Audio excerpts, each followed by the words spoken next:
There's a $15 trick from ancient Persia that drops the temperature inside your entire house by 20 degrees. No electricity, no air conditioner, no fan.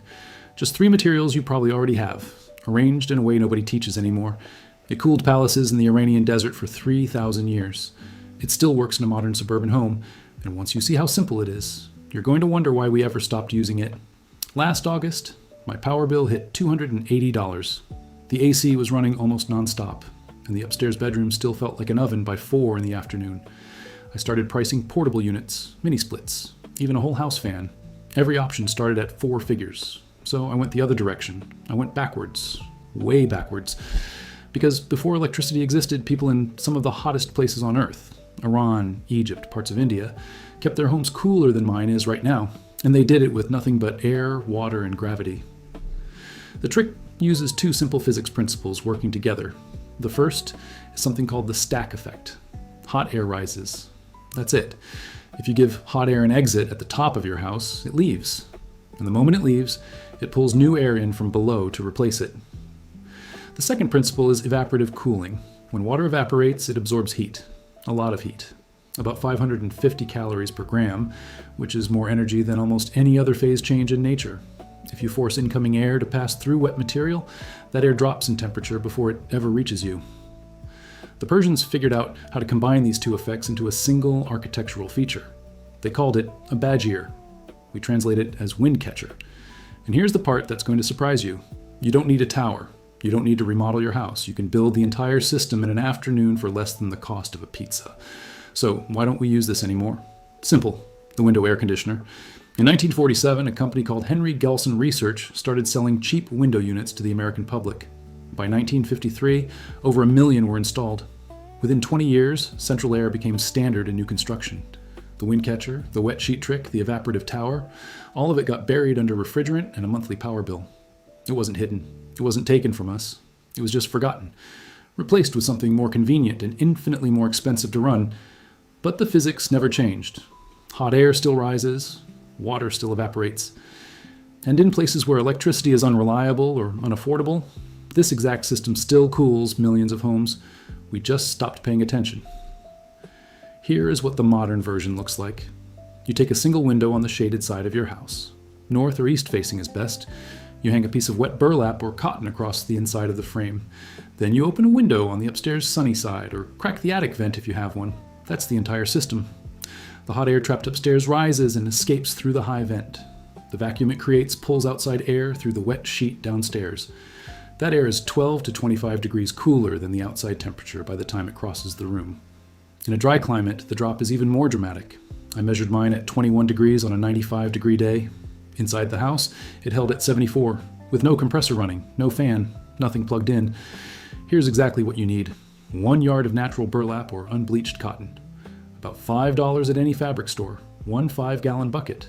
About $4 if you don't already have one. 1 spring-loaded curtain rod that fits your window opening.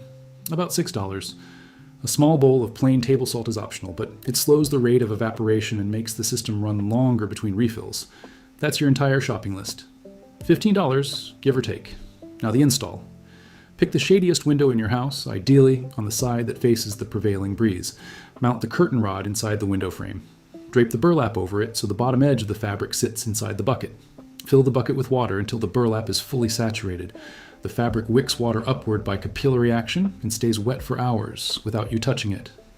Now go upstairs, open a single window on the E, opposite side of the house, or crack an attic access hatch if you have one.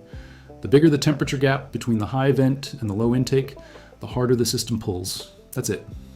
The house starts cooling within about 10 minutes. It hits peak cooling within an hour. And it costs nothing to run because the only energy source is the temperature differential between your basement and your roof, which the sun provides for free. A few small upgrades make the whole thing work better. Stretch the burlap tight so air is forced through it instead of around it. Use 2 layers if you live somewhere very hot. Refill the bucket once in the morning and once at night. If your tap water is hard, add a tablespoon of vinegar to slow mineral buildup on the fabric. And if you want to push the system harder, place a shallow tray of ice in front of the wet sheet on the worst afternoons. The cold radiating off the ice combined with the evaporative pull will drop incoming air another 5 to 8 degrees. None of this requires power. Here's the part nobody tells you. This system gets stronger the hotter it is outside. Most cooling solutions break down on the worst day of the year. A window AC unit struggles when the outside temperature climbs above 95. A heat pump loses efficiency above 100. But evaporative cooling is the opposite. The hotter and drier the outside air, the more heat each gram of water absorbs as it evaporates. On a 105-degree day in a dry climate, this setup can drop incoming air by 30 degrees. In Phoenix, in Las Vegas, in the dry parts of California and Texas, this is not a backup plan. This is the primary cooling system in millions of homes. They just call them swamp coolers and pretend it's a modern invention. It's not. It's a 3,000-year-old idea wearing a new label. Now, here's the honest read. This trick has limits. It does not work well in humid climates. If your dew point is above 65, the air can absorb much more water, and the cooling effect drops fast. So if you live in Florida, in Houston, in the Carolinas, this is not your full solution. But for the dry inland half of North America, the plains, the Mountain West, the Southwest, most of inland California, big parts of Canada in summer, this single setup will do what a $1,500 mini split would do for $15. And it will keep working when the grid doesn't. No moving parts, nothing to break, nothing to plug in, just physics and a wet sheet, doing what they did 3,000 years ago in a desert that never had a single watt of electricity. If this kind of forgotten DIY is your thing, hit subscribe, because the next one I'm digging up is even weirder.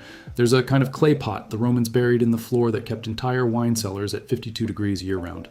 No insulation, no power, no refrigeration. Nobody's teaching this stuff anymore. So I am. See you in the next one.